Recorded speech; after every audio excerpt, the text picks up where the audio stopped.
Boxing fans, I bring to you my latest book, The Four Belt Era, ERROR. Let's talk about how many belts there are in boxing and whether or not it's right to have that many. I've been seeing more and more graphics from whenever you watch a fight, let's say on the Zone, they'll put up a graphic like the first fighter to do this, the first undisputed, the first this, the first that. Recently at the Katie Taylor-Amanda Serrano fight, they were announcing that it was a historical event, that it broke a Guinness Book of World Records, 17 titles on the line. Ring Magazine wrote an article about a year ago. They called it the definitive list of Italian heritage fighters. They left one of the top Italian fighters off the list, Billy Petro, not because he wasn't quality enough to be on the list, but because he had never won a belt. So now I'm seeing too many experts in the field being guilty of what we call presentism, looking into the past with the eyes of today. The belts are not going away. I'm not trying to make the belts go away. But I decided to have a little fun and as sort of like an alternate reality of what would it have looked like if we had four belts in the past. And that's what I did. I went back to the beginning of time, took the top four fighters, followed their records, and if they lost to someone, that guy became the champ. That's the gist of the book, was to put a light on the past and see how it would look under today's eyes. Give me a list of maybe 7 or 8 guys who are in your book that, in your opinion, would have had belts. We could go down Murderer's Row to start with. The fighters who were denied titles because of their color. Charlie Burley, Eddie Booker, Lloyd Marshall, Jack Chase, Aaron Tiger Wade, Holman Williams, Coco Kidd. Go a little further back. Unfortunately, Harry Wills was never given a shot at the title. Sam Langford, Sam McVeigh. But it doesn't stop there. There was a bunch of fighters who fought, let's say, during the World War II era when some of the titles were frozen. In fact, that is, I believe, the first time we ever heard of the word interim champ was when Jimmy Bivens was called the duration champ or the interim champ. But you go down the list, there's a bunch of contenders that didn't get title shots. And we could go right with my old friend Tony Pellone, Tony Gennaro. There were also fighters during certain eras, like let's say Johansson and Patterson, where they froze the title literally for like 3 years. So somebody like Sonny Liston had to wait. Eddie Machen, they all had to wait for title shots. If there were as many belts as today, back then, all of them guys and many others would have been champions also. And we would be looking at them as champions. So I try to stop at 1988, which is when the WBO came out. And even though back then we weren't really looking at the WBO as a world championship, that's what the historians go back now. I've seen guys on Twitter now saying that Roberto Duran wasn't the lightweight champion because he wasn't unified. But if you go back and look at all their posters, it doesn't say WBA, it says world champion. And I guarantee you that even Esteban de Jesus and Gato Gonzalez looked at Duran as the main champ, right? So I stopped it in the 80s. But in the 80s, we had fighters who would have grabbed the belt. Chris Reed is one of them, the Shamrock Express. Super middleweight. Juan Lepore would have been a champion 2 divisions. Multiple titles. Bennie Briscoe definitely would have grabbed, he would have cleaned up. Jerry Cooney.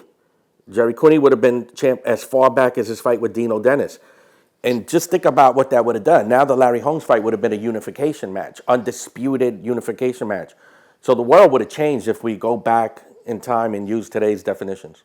Johnny Turner would have been a champ. I did 4 lineages, and then I had a little side branch for some of the interims. Johnny would have won at welterweight and junior middleweight. Louis Ubello now is just remembered as a popular lightweight. But let's put a belt on his name with a couple of title fights. And now we can speak of him and look at him in the same light as somebody like Arturo Gatti, for example. Now, I focused on 4 guys who should be in the Hall of Fame that aren't. And I believe one of the reasons they aren't is because they didn't win the belt.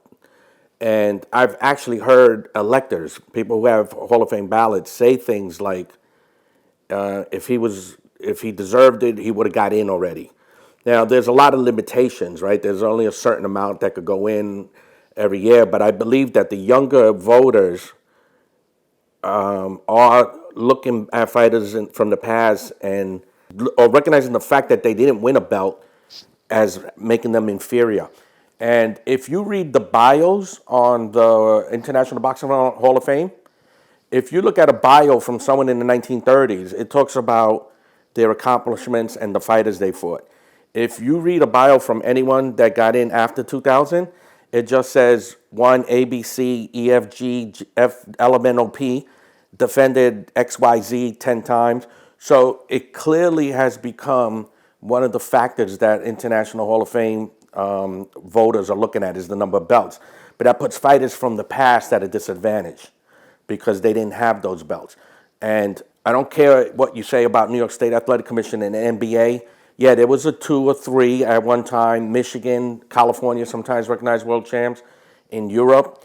But they usually recognize the same person, and they only were relevant for small pockets and for certain fighters. So I picked 4. I wanted to pick a heavyweight. I wanted to pick one from the past, one from the modern era, and then I wanted to pick an international fighter. That's why I chose the 4. The heavyweight I chose was Willie Meehan. I compare him to Vladimir Klitschko in there.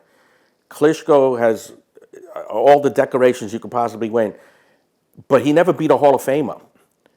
I don't even know if he fought a Hall of Famer. Now, Tyson Fury, AJ might get in, but he lost to both.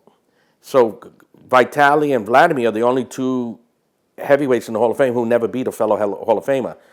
Now, Willie Meehan beat Jack Dempsey more than once, Sam Langford, and Jack Dillon.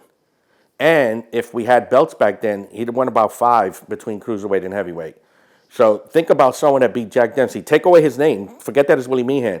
He beat Jack Dempsey, Jack Dillon, Sam Langford, and tell me that's not someone that should be in the Hall of Fame. Tony Pellone, second youngest fighter to headline at Madison Square Garden by only a few months behind Tony Canzoneri. Had their belts been belts back then, he'd won about 4 in 2 divisions.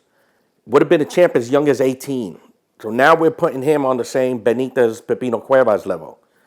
Also, why didn't he win a belt? Well, the title was frozen for most of his prime because of the war. Even Ray Robinson was forced to wait to get a shot at the welterweight title.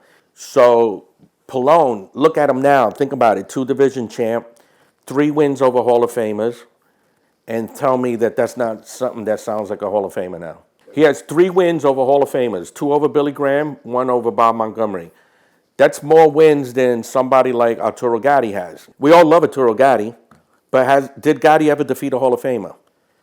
Right? Now, Gatti has fame on his side. He was a very exciting fighter. Pellone was very exciting, too. At one time, had the most main events at Madison Square Garden, at least in the second building. At one time, had the most main events in St. Nicholas. Pellone fought in an era where the goal wasn't to create undefeated records. He fought in an era that followed the Teddy Brenner model. Make exciting fights that I myself would be willing to pay to see. And Pellone was one of the best at it. So I look at Pellone as having almost or just about the same popularity as Arturo Gatti had. Plus, he's got wins over Billy Graham, Bob Montgomery. Those are Hall of Famers. The first guy to beat Billy Graham, the first guy to beat Charlie Frisari, the only fighter in history to hang the first defeat on 2 fighters who were over 40-0 at the time. I believe Pellone should be in the Hall of Fame. And if you compare him to fighters that are in the Hall of Fame, now go back to my book as a guide and add the fact that he would have been 4-time champion 2 divisions, I think it's an easy argument. I think he's been overlooked. Bennie Briscoe. Okay, you're fighting in an era that's ruled by Carlos Monzon. It's going to be hard to get a belt. But Briscoe fought a draw with Monzon in Argentina, and the old adage used to be, you fight a draw in someone's hometown, it's as good as a win. Briscoe would have picked up a bunch of belts at both middleweight and super middleweight. And when you look at all the fighters he fought, in my calculations, 47 of his 94 fights would have been against former, future, or present champions. 50% of your career against top-notch fighters. One of the quintessential Philly fighter, probably only behind Joe Frazier when it comes to that. One of the most exciting fighters, and now let's give him a bunch of belts. I don't see why Bennie Briscoe's not in the Hall of Fame. For international flavor, we could look at Kid Azteca, the guy who invented the left hook to the liver, the very famous Mexican left hook to the liver. that I watch baseball a lot, right? And I believe that people who created something that changed the game should have at least a footnote in the Hall of Fame, if not be in the Hall of Fame. So the guy who created the jab, the guy who created the uppercut, the guy who created the mouthpiece, the guy, right? All those I think are landmark moments in boxing. I think Kid Azteca's left hook to the liver, an iconic punch. Fought 5 decades, right? 33 years, something like that. He was so popular that when they did his biopic, which I believe is the first biopic on a fighter ever, El Gran Campeón, right? The great champion. He was so popular back then that the producers of the film felt that he had to play himself because no other actor would be convincing in his role. 17 years as Mexican welterweight champ. Back in the 40s and 50s, being Mexican champ is really no different than being WBC champ today. Most knockouts by any Latin fighter. Now let's give him some belts. That's the only thing that's missing from his resume. Beat Fritzy Civic, beat Holman Williams, I beat Seferino Garcia, who's another guy that should be in the Hall of Fame, by the way. I don't see how his record is less than, say, someone like Carl Froch, for example, right? No knock on Carl. We all know his accomplishments, fought in front of 80,000. Kid Azteca was routinely fighting in front of 30,000 also in Mexico. And this is a guy who was doing it 2-3 times a month. So I don't know. I think they dropped the ball on those guys and many others. Well, now they've cheapened the word champion, right? I'll use like, let's say class valedictorian, right? It should only be one. It should be precious. Championship should be like a precious stone. Not everyone should have one. So just imagine going to high school graduation and there's 40 class valedictorians, right? That to me means there's no class valedictorian. Boxing used to have it. You had number one was the champ and everyone else was a contender, right? And if you weren't a contender, you might have been called, a journeyman or a club fighter, but that wasn't necessarily derogatory. Now everyone's a champ. So I don't even know if anyone knows what a champion means. And a contender. Just think about it. Being a top 10 contender was part of the mainstream. We saw it in the Marlon Brando film, On the Waterfront, where he said, I could have been a contender. I could have been somebody. I could have been a contender. We had contenders like Tammy Moriello and Tony Galento being featured in movies, right? I don't know that you could get a contender in a movie anymore. Being a contender was just as famous as being an outfielder on the New York Yankees back pre-1980. I think you're just dumbing down what a champion is, and I think in the long run, you're cheating the real champion out of it because now he's got to share his accolades with someone else. I don't know who built that model. I remember Johnny Bodge used to say it was TV that built it because everyone wanted title fights, and you didn't want to be the network that wasn't putting on title fights. It wasn't that long ago where a guy like Jesse Burnett could get regular TV fights. It didn't matter his record. It didn't matter whether he had belts or anything. What mattered was he came to fight, and no matter against who, it was going to be an exciting fight. And that's what used to matter. Now you gotta have the jewelry, you gotta have the bling, and sometimes, especially with so many belts out now, you could win a championship without even fighting somebody that was a real threat to you if you're a very good fighter. So the top 10 still should reflect the 10 best fighters, but 6 or 7 of them should not be champions. That just makes no sense.